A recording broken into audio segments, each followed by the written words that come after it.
Assalamualaikum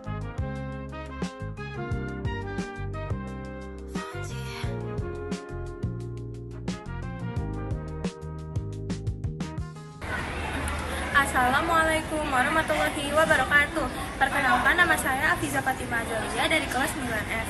Hari ini saya akan membahas materi-materi informatika yang sudah saya pelajari dan yang akan saya pelajari nantinya, yaitu materi informatika dari kelas 7 sampai kelas 9.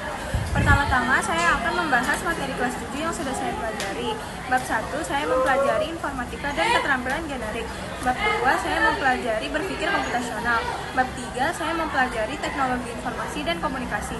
Bab 4 saya mempelajari sistem komputer. Bab 5 saya mempelajari jaringan komputer dan internet. Dan bab ke-6 saya mempelajari analisis data. Di bab 7 saya mempelajari algoritma dan pemrograman.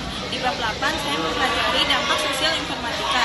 Di bab 9 saya mempelajari praktikal lintas bidang informatika. Nah, sekarang masuk ke materi informatika kelas 8 yang sudah saya pelajari. Bab 1 saya mempelajari informatika dan pelajarannya. Bab 2 saya mempelajari berpikir komputasional. Bab 3 saya mempelajari teknologi informasi dan komunikasi. Bab 4 saya mempelajari sistem komputer. Bab 5 saya mempelajari jaringan komputer dan internet. Bab 6 saya mempelajari analisis data. Di bab 7 saya mempelajari algoritma dan pemrograman.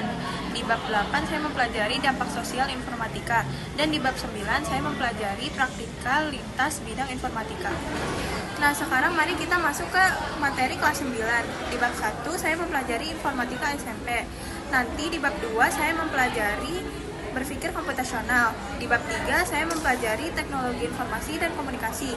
Di bab 4 saya mempelajari sistem komputer.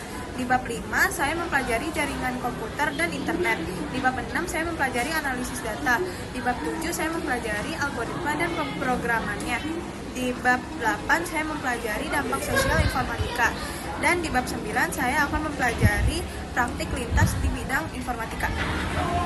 Sekian dari saya, kurang lebihnya mohon maaf. Wassalamualaikum warahmatullahi wabarakatuh.